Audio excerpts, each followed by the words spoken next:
శ్రీ ఆది శంకరాచార్యుల వారి భజగోవిందం మనం ధ్యానం కోసం వినియోగించుకుందాం.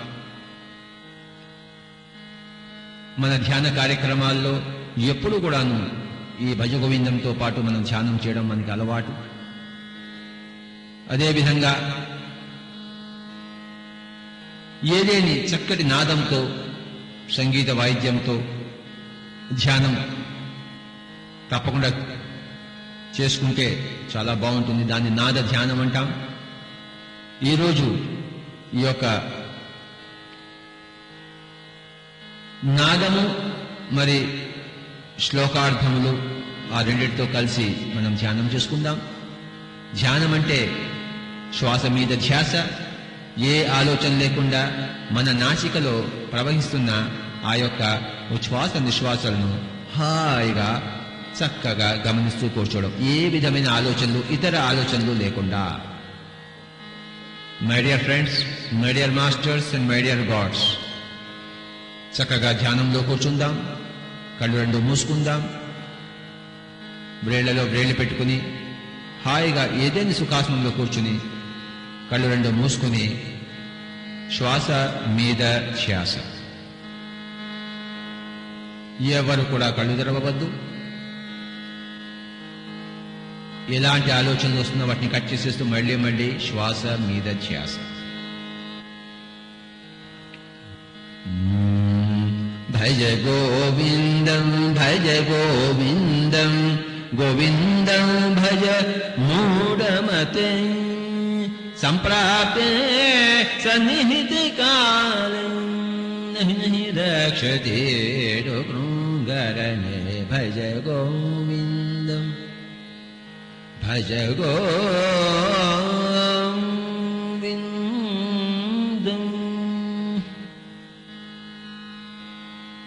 మూఢజహీహిదనాగమతృష్ణం కురు సద్బుద్ధిం మనసి వితృష్ణం యల్లభస్యే నిజ కర్మోపాదం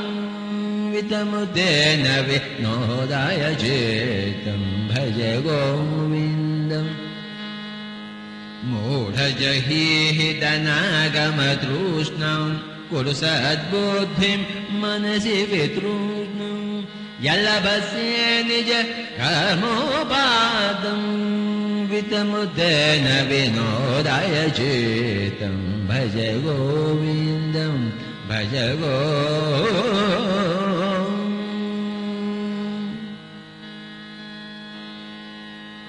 నారీస్తనభరనాభిదేశం దృష్ట్వా మాగమోహాన్వేషం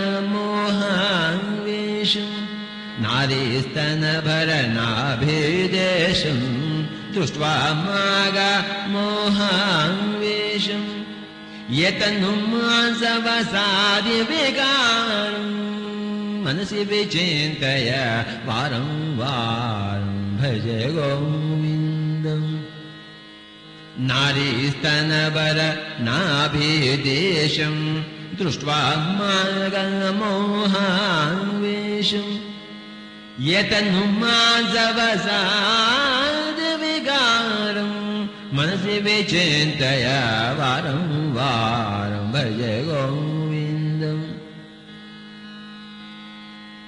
నళినీ దళగత జలమతి తరళం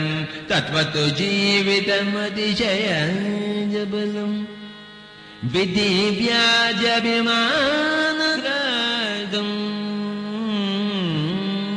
లోకం శోకహతం జసమసం భజ గోవిందం.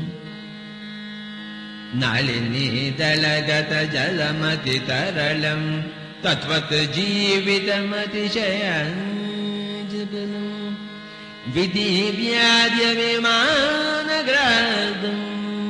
లోకం శోకహతం జసమసం భజ గోవిందం. యావద్విత్తోపార్జనసక్తః తావన్నిజ పరివారో రక్తః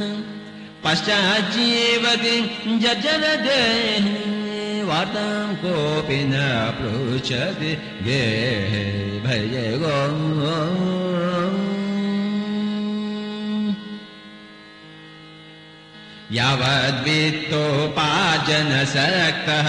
स्तवन् निजपरिवारो रक्तः पश्चाज्जीवति जजरध वार्तां कोऽपि न पृच्छति भज गोविन्दं भज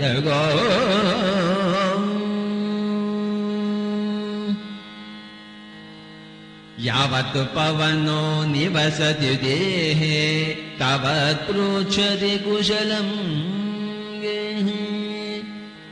गतवति वायौ देहावाये भार्याभिभ्यति तस्मिन् काये भज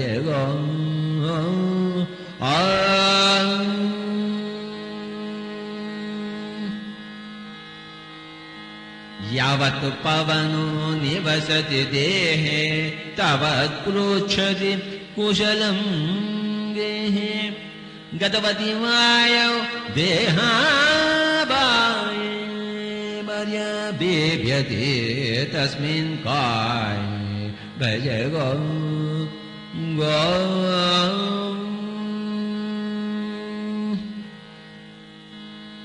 बालस्तावत् क्रीडासक्तः तरणस्तावत् तरुणीसक्तः वृद्धस्तावत् चिन्तासक्तः परसे भ्रमणे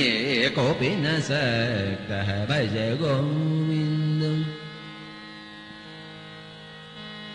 बालस्तावत् क्रीडासक्तः तरणस्तावत् तरुणीसक्तः वृद्धस्तावत् चिन्तासक्तः परसे भ्रमणे कोऽपि न सक्तः भज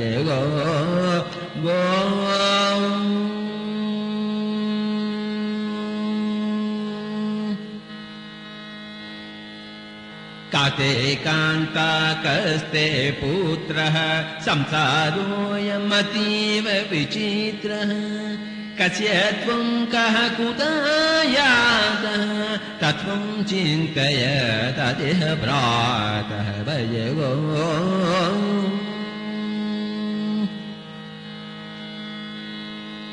काते कान्ता कस्ते पुत्रः संसारोऽयमतीव विचित्रः कस्य त्वं कः कुतः यातः तत्त्वं चिन्तय तदिह भ्रातः भज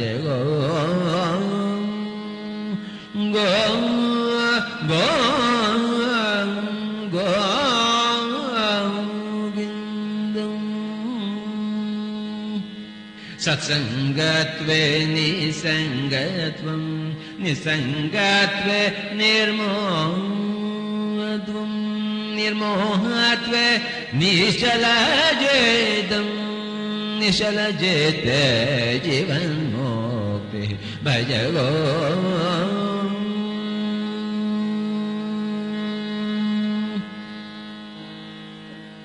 सत्सङ्गत्वे निसङ्गत्वं निसङ्गत्वे निर्मोहत्वं निर्मोहत्वं निर्मोहत्वं निश्चलजन्ते निर्मोहत्वे निश्चलजितं निर्मोहत्वे निश्चलजितं निश्चलजेते जीवन्मुक्तिः भज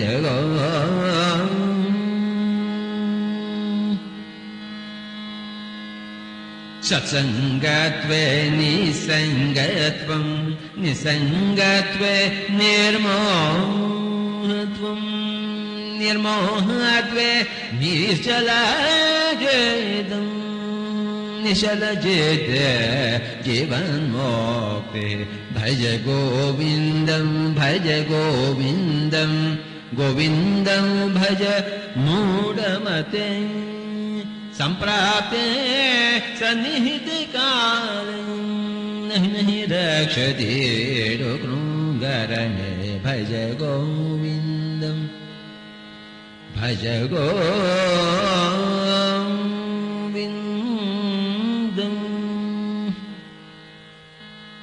वयसि गते कः कामविकारः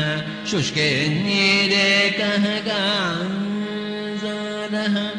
क्षीणे वेते कः परिवारो ज्ञाततत्त्वे कः संसारः भज गो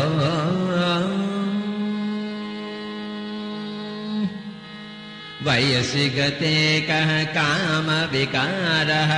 शुष्के नीरे कः गांसारः क्षीणे वेते कः परिवारो ज्ञाततत्त्वे कः संसारः ज्ञाततत्त्वे कः संसारः भज गो मा कुरु धनजन यौवन गर्वम् हरति निमेषत् कालान्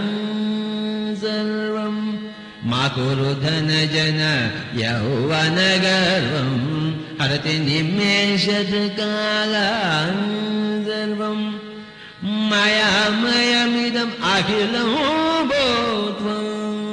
ब्रह्मपदं त्वं प्रविश विदित्वा भज गो मा कुरु धनजन यौवन गर्वम् हरति निमेषत् कालान् सर्वम् मायामयमिदम् अखिलं भूत्वा ब्रह्मपदं त्वं ब्रह्मपदं त्वं ब्रह्मपदं त्वं प्रविश विदित्वा प्रविश विदित्वा प्रविश विदित्वा भज गो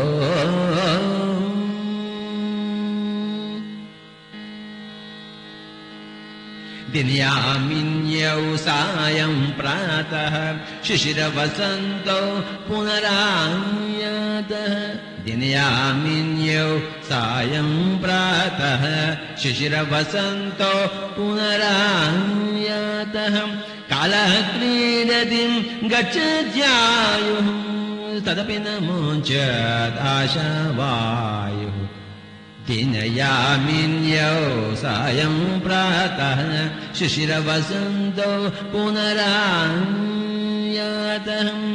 कालः क्रीडति गच्छत्यायुः तदपि न मुञ्चत् आशावायुः भज गो गो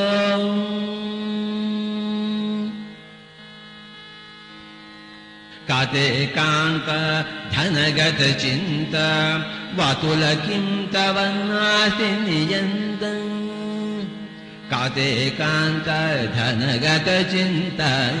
वातुल किं तव नास्ति नियन्तम्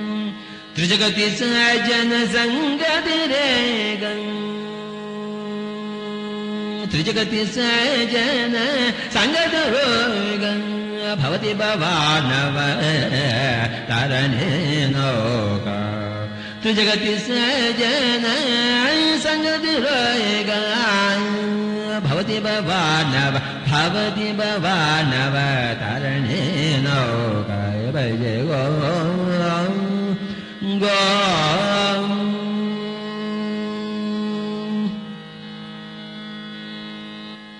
काते कान्त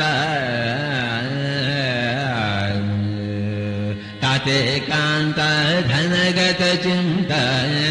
वातुल किं तव नास्ति नियन्तम् काते कान्त धनगत चिन्ता वातुल किं तव नास्ति नियन्तम् त्रिजगति सज्जन संगतिरेगा त्रिजगति सज्जन संगतिरेगा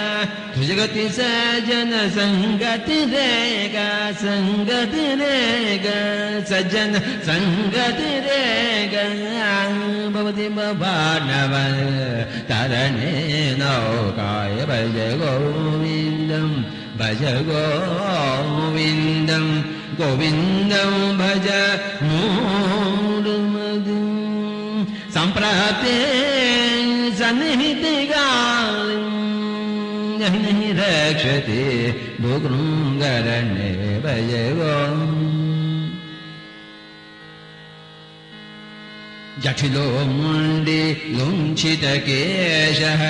काषायाम्बर बहुकृतवेषः जटिलो मुण्डे लुञ्छितकेशः काषायाम्बर बहुकृतवेषः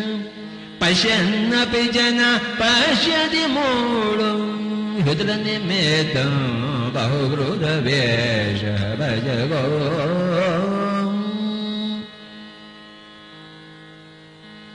जटिलो मुण्डे लुञ्छितकेशः जटिलो मुण्डे लुञ्छितकेशः जटिलो मुण्डे लुञ्छितकेशः काषायाम्बर बहुकृतवेषः पश्यन्नपि च न पश्यति मूढो ह्युदरनिमित्तं बहुकृतवेषः भज गोविन्द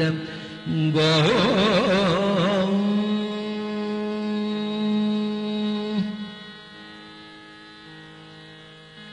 अङ्गं गलितं फलितं मुण्डं दशनविहीनं जातं तुण्डम् अङ्गं गलितं फलितं मुण्डं दशनविहीनं जातं तुण्डम् वृद्धो याति गृहीत्वा दण्डं तदपि न मुञ्चत्याशापिण्डं भज गोविन्दम् अङ्गं गलितं फलितं मुण्डं दशनविहीनं जातं तुण्डं वृद्धो याति गृहीत्वा दण्डं तदपि न मुञ्चत्याशापिण्डं भज गोविन्दं भज गो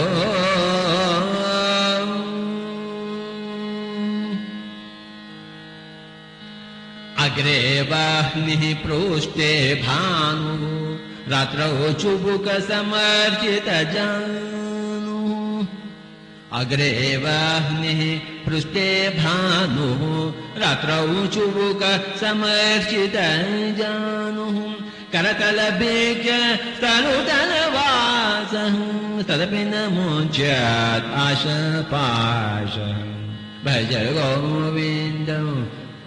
अग्रे वाह्निः पृष्ठे भानुः रात्रौ चुबुकसमर्चितजानुः करतलभिज्यस्तरुदलवासः तदपि न मुञ्चत्याशापाशः भज गो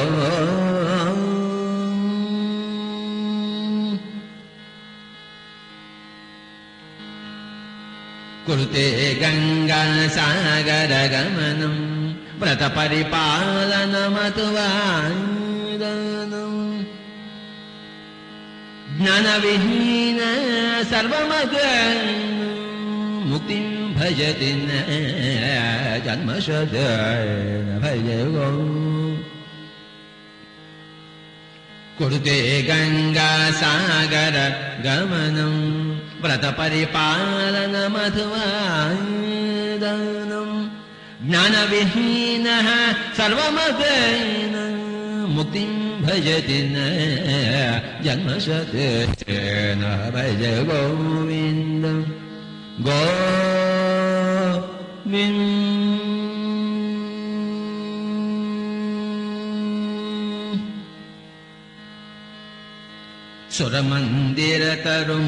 सुरमन्दिरतरुमूलनिवासः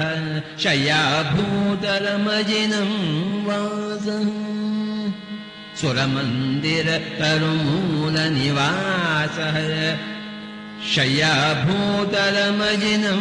वासः सर्वपरिग्रहभोगत्यागः सर्वपरिग्रहभोगत्यागः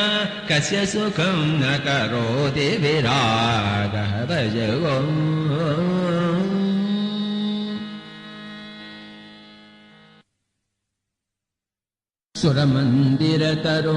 सुरमन्दिरतरुमूलनिवासः शय्याभूतलमजिनं वासः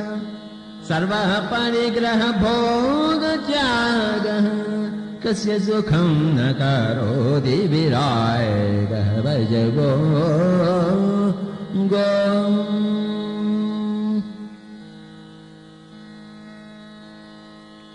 योगरतो वा भोगरतो वा संगरतो वा संगविहीन संगविहीन संगविहीन संगविहीन योगरतो वा भोगरतो वा संगरतो वा संगविहीन संगविहीन योगरतो वा भोगरतो वा संगरतो वा संगविहीन यस्य ब्रह्मण्यरमगजयदं नन्दति नन्दते नन्दते भजगो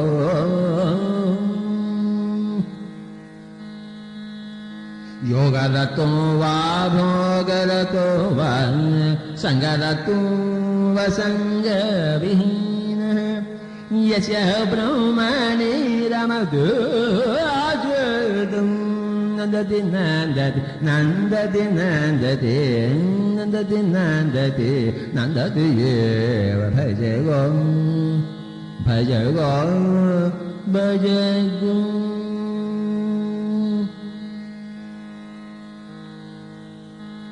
भगवद्गीता किञ्चिदधीता गङ्गाजललवकणिकापीता भगवद्गीता किञ्चिदधीता गङ्गाजललवकणिकापीता सकृदप्रियेण मुरारिसमर्जन सकृदप्रियेण मुरारिसमर्जन कृदे दजय मे नान जय भजय गो भगवद्गीता किञ्चिदधीता गङ्गाजललवकणिकापीता भगवद्गीता किञ्चिदधीता गङ्गाजललवकणिकापीता सकृदप्रियेण मुरारिसमर्जन क्रियते दशय मे नान जय भज गो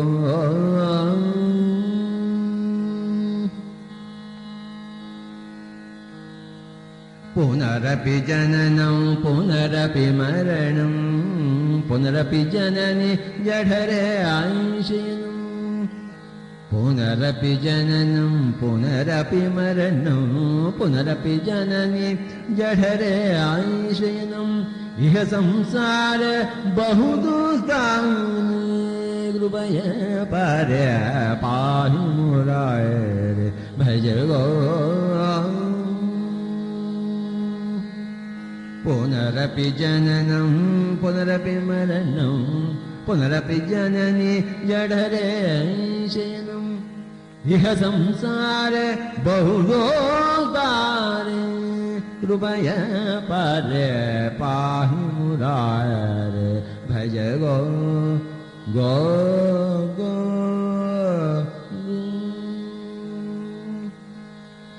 रक्षाचर्पट विरचित कन्तः पुण्या पुण्य विवर्जित पंत रक्षाचर्पट विरचित कन्तः पुण्या पुण्य विवर्जित पंतः योगी योगी नियोजित चितो योगी योग योगी योग योगी योगी योग योगी योग योगी योग योगी योग योगी योग योगी योग योगी योग योग रक्षाचर्पट विरचित कन्तः पुण्या पुण्य विरचित बन्धः योगी योग नियोजित जेदो योगी योग नियोजित चितो चितो योगी योग योगी योग नियोजित चित्तो योगी योग नियोजित चेतो योगी योग नियोजित चेतो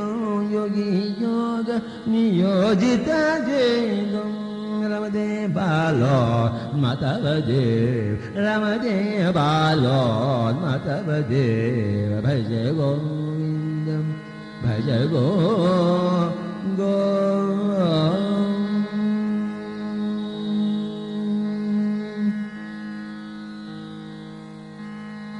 कस्त्वं कोऽहं कुतायातः कामे जननी को मे अन्ततः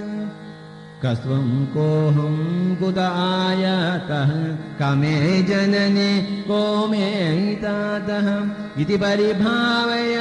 सर्वमसारं विश्वं त्यक्त्वा स्वप्नविचारं भज गोविन्दम् भज गोविन्दं भज गोविन्दं गोविन्दं भज मूढमते सम्प्राप्ते सन्निहिते कालं नहि रक्षति दुःखकारण्ये भज गोविन्दं भज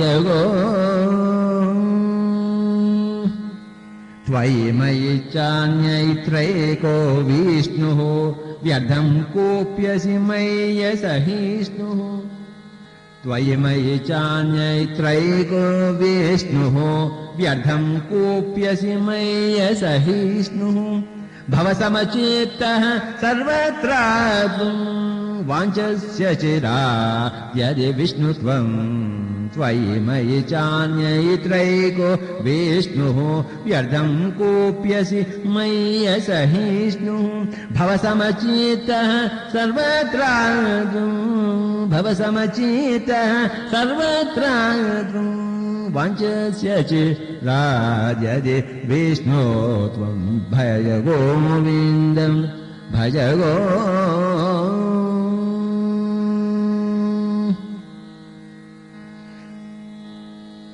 शत्रौ मित्रे पुत्रे बन्धौ मा कुरु यत्नं विग्रहसन्धौ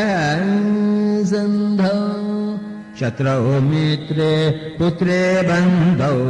मा कुरु यत्नं विग्रहसन्धौ सर्वस्मिन्नपि पश्यत्मानं सर्वत्रोत्सृज भेदज्ञानं भज गोविन्दम् शत्रौ मित्रे पुत्रे बन्धौ मा कुरु यत्नं विग्रहसन्धौ सर्वस्मिन्नपि पश्यत्मानं सर्वत्रोत्सृज भेदज्ञानं भज गोविन्दं भज गोविन्दं गोविन्दं भज मूढमते सम्प्राप्ते सन्निहिते कालं नहि रक्षति दुःखकारण्यं भज गोविन्दम् कामं क्रोधं लोभं मोहं त्यक्त्वात्मानं पश्यति कामं क्रोधं लोभं मोहं त्यक्त्वात्मानं पश्यति आत्मज्ञानविहीना मूढा आत्मज्ञानविहीना मूढा ते भजन्ते नरकनिगूढा भज गो कामं क्रोधं लोभं मोहं त्यक्त्वात्मानं पश्यति आत्मज्ञानविहीना मूढास्ते भजन्ते नरकनिगूढा भज गोविन्दं भज गोविन्दं गोविन्दम् गेयं गीता नाम सहस्रं ध्येयं श्रीपतिरूपमजस्रं गेयं गीता नाम सहस्रं ध्येयं श्रीपतिरूपमजस्रं नियं सजनसङ्गे जुतम् नियं सजनसङ्गजेदं देयं दीनजनाय च वेदं देयं दीनजनाय च वेदं भज गो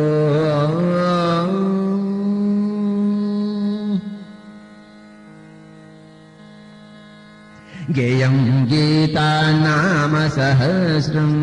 ध्येयं श्रीपतिरूपमजस्रं गेयं गीता नाम सहस्रं ध्येयं श्रीपतिरूपमजस्रं नियं सजनसङ्गे जुतम् नियं सजनसङ्गजेदं देयं दीनजनाय च वेदं देयं दीनजनाय च वेदं भज गो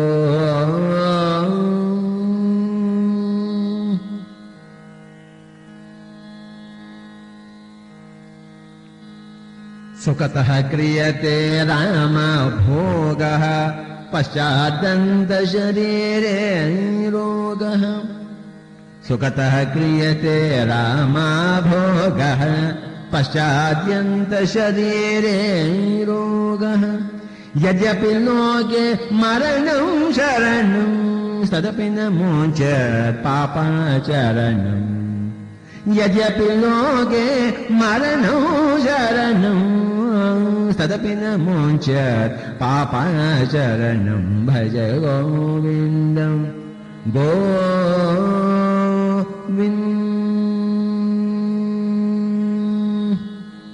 सुखतः क्रियते रामभोगः पश्चाद्यन्तशरीरे रोगः यद्यपि लोके मरणं शरणं तदपि न मुञ्चते पापाचरणं तदपि न मुञ्चते पापाचरणं भज गोविन्दं दं गोविन्दम् अर्थमनर्थं भावय नित्यं नास्ति ततः सुखलेशं सत्यम् अर्थमनर्थं भावय नित्यं नास्ति ततः सुखलेशं सत्यम् पुत्रादपि धनभाजाभिर्दे सर्वद्रैष्याभिरारे भज गो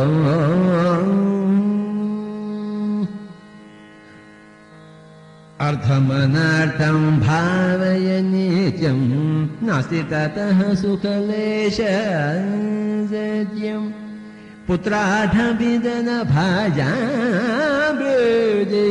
पुत्रादपि धनभाजाभिर्दे सर्वद्रैष्याभिरारे भज गो गो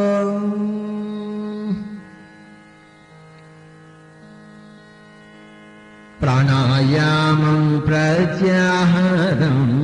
नित्यानित्यविवेकविचारं विवेकविचारं विवेकविचारं विचारं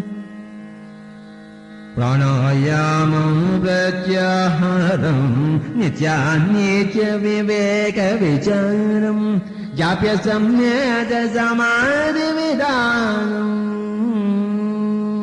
जाप्य सम्यक् समाधिविधानम् कुरु अवधानं महदवधानं भज गोविन्दम् प्राणायामं प्रत्याहारं नित्यानित्यविवेकविचारं जाप्य सम्यक् जाप्य सम्येत समाधिविधानं पूर्ववधानं महदवदायनं भज गो प्राणायामं प्रत्याहारं नित्यानित्यविवेकविचारं जाप्य सम्येत समाधिविधानं पूर्ववधानं महदावदायनं भज गोविन्दं गोविन्दं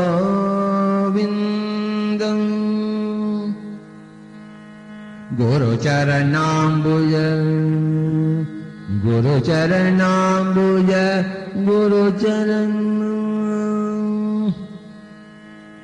गुरुचरणाम्बुज निर्भर भक्तः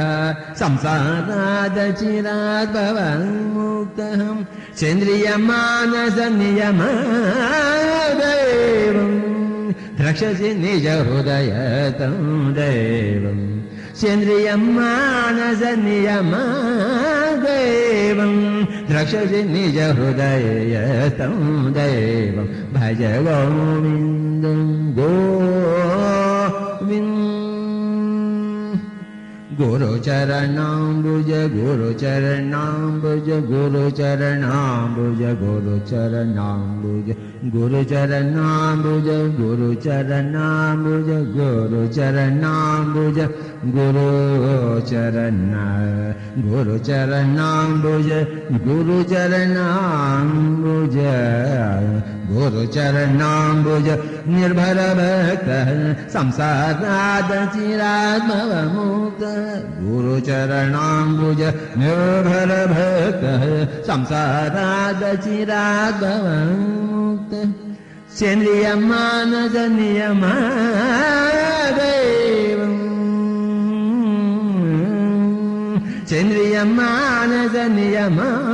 सेन्द्रियमानसनियमदेवं द्रक्ष्यसि निज हृदयतं देव भज गोविन्दं भज गोविन्दं गोविन्दं भज मूलमध्ये सम्प्राप्य सन्निहितकालं नहि रक्षति नहि रक्षति नहि रक्षति दुकृङ्गर